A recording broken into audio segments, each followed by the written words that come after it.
Good evening, everyone. Welcome to my channel. Myself Indrajit, and this is the second video in which I am going to teach you the natural resources and their use. In the previous video, what we have learned? We have learned about what are natural resources and what are their use. We have discussed this thing. No? Just starting, we have discussed. Now, we are going to continue it. Now let's see here. What is a resource? Anything which is valuable for human beings are called a resource. Okay? Anything which is valuable for a human being is called a resource. Right? So this is a very simple definition. So what is the definition? Anything which has some value for the human beings, which has some utility, what we call it? Resource. I think it is clear.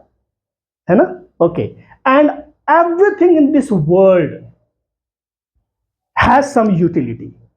And it depends person to person that is it having that utility for that particular person. I'm just giving one example. If a person is illiterate, for that person, this marker is of no use.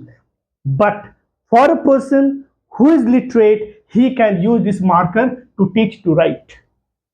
So it totally depends upon the person concerned. And how it is going to be? It is going to be as per the knowledge, skill, education, whatsoever. So what is a resource? A resource, anything which has some utility for human beings is called a resource, right? Now, next we see what are the entity to be a resource. For anything to be a resource, what should be the entity? What are the conditions we are going to talk about? So the first condition is it should be technologically accessible. It means through technology we can access that resource, we can make use of it, है ना? And if the thing is present, we know the resource is over there, but we don't have the technology, right? Then it cannot be a resource for us because we cannot make use of it. So for anything to be a resource, it should be technologically accessible. Then it should be economically feasible, right? Economically, it should be feasible to the people. Next, we see culturally acceptable as per the society. Culturally, it should be acceptable because we all are living in the society.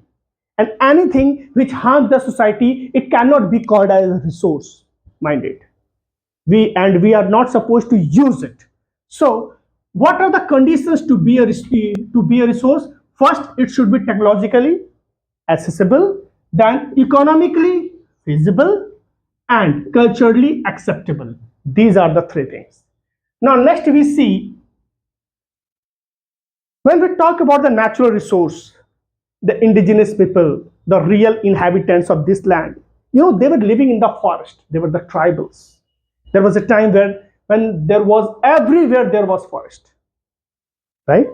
And in at present time also, and since past so many years, hundreds and thousands of years,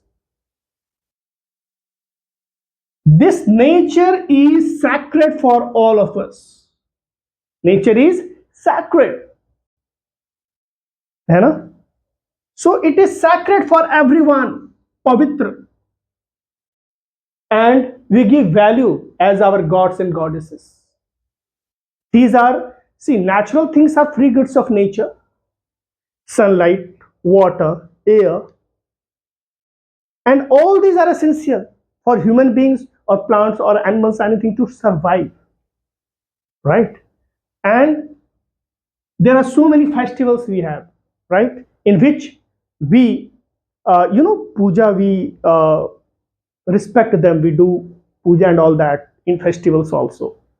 In India we have so many festivals which are associated with nature, right? Next is How we are going to categorize it? How we are going to categorize natural resources? Generally, when we talk as per the use, as per the use, we can categorize natural resources. What is the category? First, it should be essential for life. है ना? First, that category, it is a different. What it was as per the origin and as per the availability. As per the origin, we have discussed about biotic and abiotic. As per the availability, we have talked about renewable, non-renewable. We have already talked about this. Now, again, we can categorize natural resources in this way as per its use, right? What is the use of it? It should be essential for life. When we talk about use, which resources are essential for our life? See, air, water, food, soil. Can we live without this? No, we cannot survive. If there will be no air for few minutes, what will happen? Everything over, right? Now, next, food. We can survive without food for few days, not forever. So food is very essential. Then water, and then soil. So these are essential for life. So we can categorize in this way. Next we see source for materials. है ना? See, there are so many things in the nature, and it is up to our capability how we are going to make use of it. So when human beings, they cut down the trees, they make timber, they make furniture, right? And from that timber they are making furniture. It means they are making use of the resource, and we call this type of resource as man-made resources or human-made resources. Both are same, right? So next we see sources of energy. We can categorize natural resource in this way also. Sources of energy, different forms of energy we have in the form of coal, then water, then petroleum, and so many.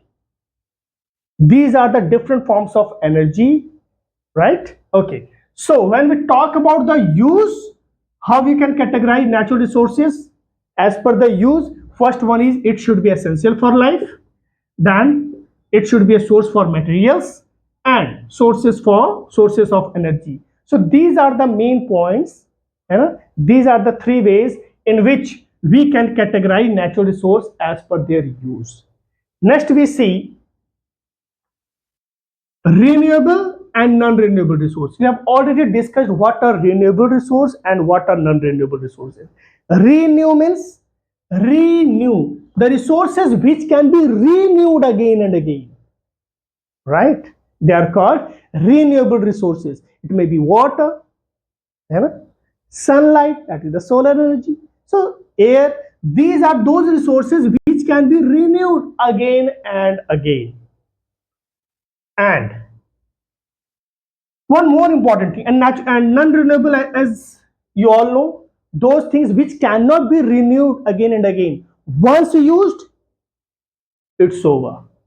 Now you cannot use it second time, right? It can be coal, petroleum, diesel, whatsoever. Now, so till here it is over. Now nature is, what is the characteristic of nature? Nature is restorative and regenerative, right? What is restorative? This is one of the characteristic of nature.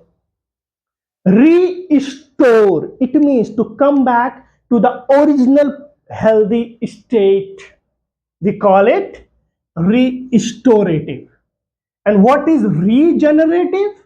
Regenerate. Nature has the capability to regenerate the things. It means to create new things. If you cut a plant or tree, if the root is there, again some new plant will come out.